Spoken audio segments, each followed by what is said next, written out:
Imagine standing in the middle of New York City and looking up. Towering above you are glittering skyscrapers of steel and glass, historic churches with Gothic spires, elegant brownstone homes, Art Deco masterpieces, and modern buildings that seem to defy gravity. Every street feels like a journey through time, where centuries of architectural evolution exist side by side. New York is not just one of the world's greatest cities, it is one of the greatest architectural museums ever created. But this incredible skyline didn't appear overnight. It took more than 400 years of vision, innovation, ambition, and resilience to shape the city we know today. In this video, we're taking a complete journey through the history of architecture in New York, from the earliest settlements to the world's most iconic skyline. Long before New York became a global metropolis, the land was home to the Lenape people, who lived in harmony with nature for thousands of years. Their homes, known as wigwams or longhouses depending on the community, were built from wooden frames covered with bark, reeds, and woven mats. These structures were designed to suit the local climate and could be repaired using natural materials found in the surrounding forests. Although none of these buildings remain today, they represent the very first chapter in the architectural history of the region.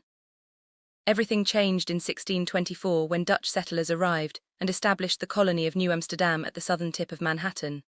The settlement was small, but it marked the beginning of European architecture in what would become New York City. Early buildings were simple wooden houses with steep roofs inspired by Dutch traditions. Narrow streets followed the natural landscape instead of any organized plan. Most buildings served practical purposes, including homes, warehouses, trading posts, churches, and defensive structures. Because timber was readily available, wood became the primary building material. However, as the colony expanded, brick construction gradually became more common because it was stronger and better protected against fire. In 1664, the British captured New Amsterdam without significant resistance and renamed it New York in honor of the Duke of York. British rule introduced Georgian architecture, which emphasized symmetry, proportion, and elegance. Wealthier residents built brick homes featuring evenly spaced windows, decorative entrances, and classical detailing. Churches, government buildings, and public squares reflected the architectural ideals popular throughout the British Empire. Unfortunately, much of colonial New York disappeared due to devastating fires, especially the Great Fire of 1776, which destroyed hundreds of buildings during the American Revolutionary War.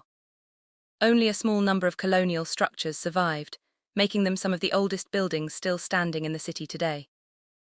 After the United States gained independence, New York experienced extraordinary growth. Trade expanded rapidly, immigration increased, and the city became one of the nation's most important economic centers. As the population exploded, city leaders realized that New York needed a long-term plan for future development. In 1811, they introduced one of the most influential urban planning projects in history, the Commissioner's Plan. Instead of allowing streets to develop randomly, Manhattan was divided into a massive grid of straight avenues and cross streets stretching northward across the island. Although some critics believed the design lacked creativity, the grid made construction faster, transportation easier, and property development far more efficient. Even today, this remarkable plan continues to shape the daily lives of millions of New Yorkers. During the early 19th century, federal-style architecture became increasingly popular. Inspired by classical Greek and Roman design, these buildings featured balanced proportions, red brick facades, elegant white trim, fan-shaped windows above entrances, and restrained decorative details.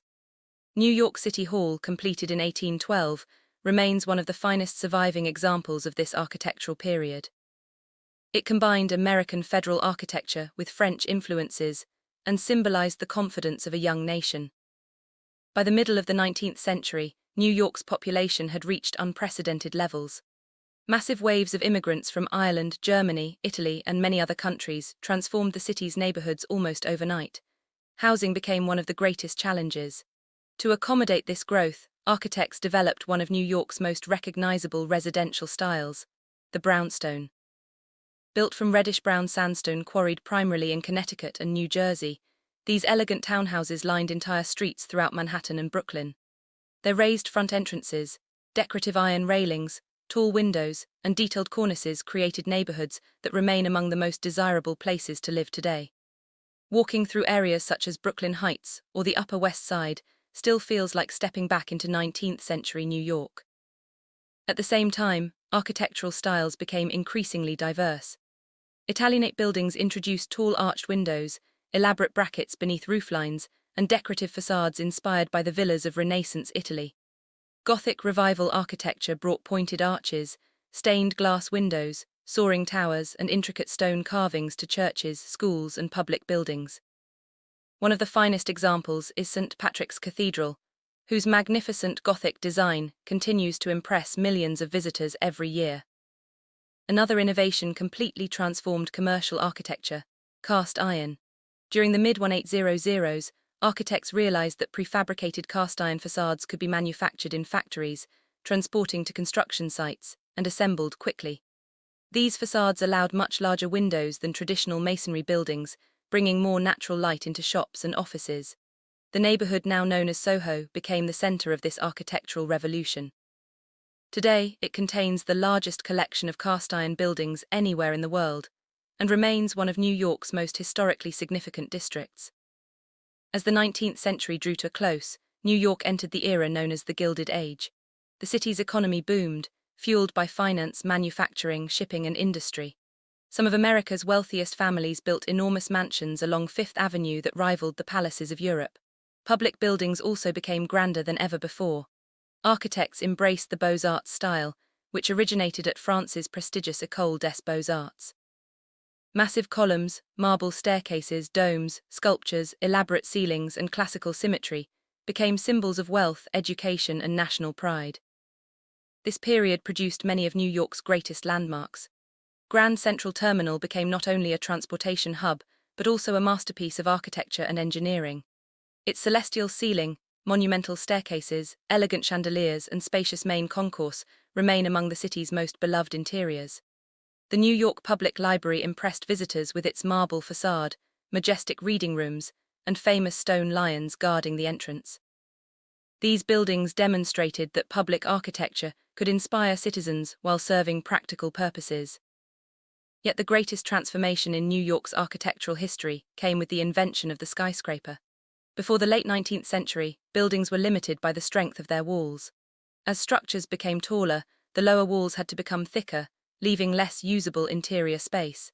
Everything changed with the development of steel frame construction. Instead of relying on heavy masonry walls, buildings could now be supported by an internal skeleton of steel. Safe passenger elevators, invented and improved during the same period, made it practical for people to work and live dozens of floors above the ground. Together, these innovations revolutionized architecture forever. New York quickly became the center of the skyscraper race.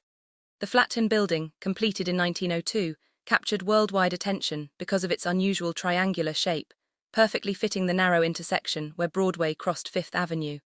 Many people doubted such an oddly shaped building could withstand strong winds, but it became one of the city's most celebrated landmarks. Competition soon intensified as developers sought to construct the world's tallest building. The Woolworth Building, completed in 1913, rose over 790 feet into the sky and became the tallest building on Earth. Designed in a Gothic style, it featured intricate decorative details that earned it the nickname, the Cathedral of Commerce. Its illuminated tower dominated the skyline and demonstrated that commercial buildings could be both technologically advanced and artistically beautiful. The 1920s and 1930s marked the golden age of New York skyscrapers. During this era, Art Deco architecture emerged as the defining style of modernity. Inspired by speed, machinery, luxury, and geometric design, Art Deco buildings featured sleek lines, decorative metalwork, colorful stone, bold patterns, and dramatic setbacks that complied with New York's 1916 zoning laws. These regulations required tall buildings to step back as they rose higher, allowing sunlight to reach the streets below. Rather than limiting creativity, the law encouraged architects to create elegant tiered towers that became symbols of the city itself. Perhaps no building represents Art Deco better than the Chrysler Building.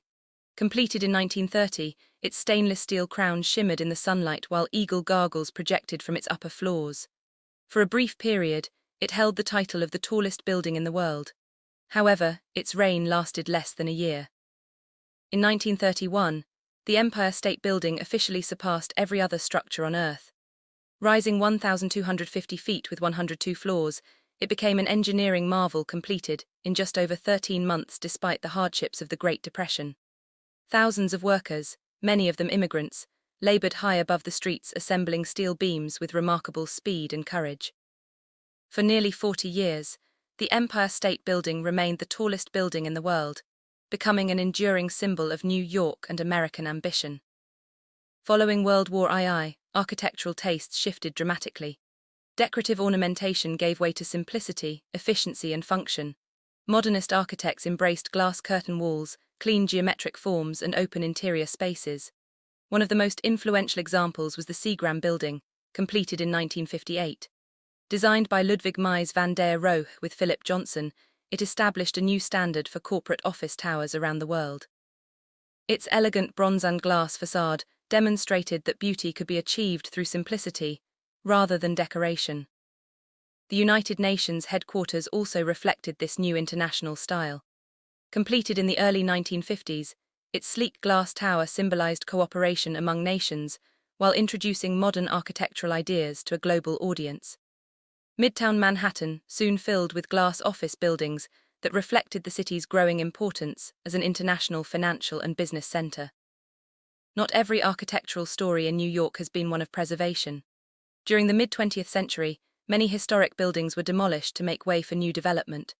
The destruction of the original Pennsylvania station in 1963 shocked architects, historians, and ordinary citizens alike. Built in the magnificent Beaux-Arts style, the station had featured soaring columns, grand waiting halls, and monumental spaces inspired by ancient Rome. Its demolition sparked widespread public outrage and ultimately led to the creation of stronger landmark preservation laws. Thanks to these efforts, thousands of historic buildings across New York are now protected from demolition, ensuring that future generations can continue to experience the city's remarkable architectural heritage. The attacks of September 11, 2001, forever changed New York's skyline.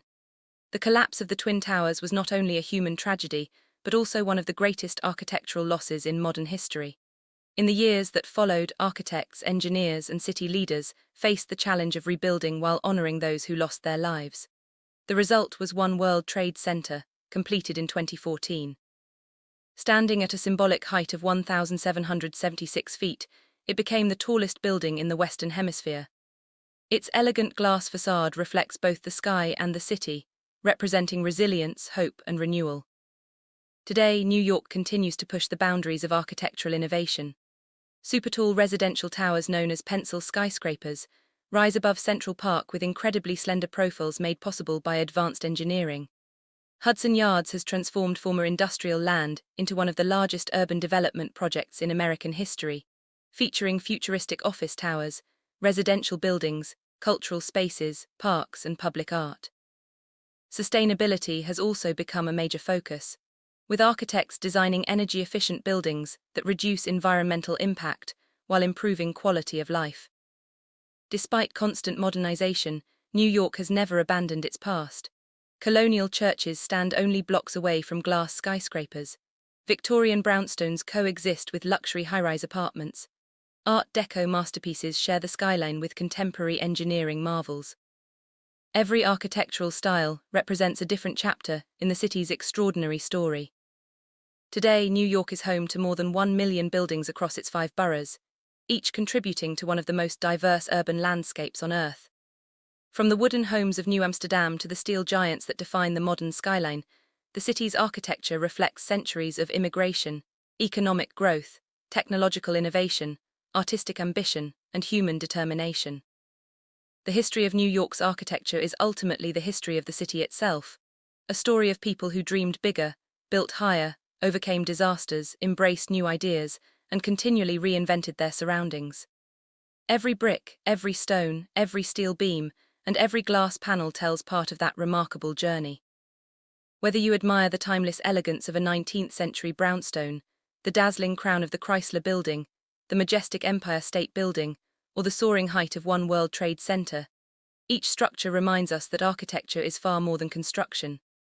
It is a reflection of civilization, culture, technology, and the endless human desire to create something that will inspire generations to come. The next time you see the skyline of New York, remember that you're not simply looking at a collection of buildings. You're looking at more than 4 centuries of history, innovation, and imagination, standing together in one of the greatest architectural achievements the world has ever known.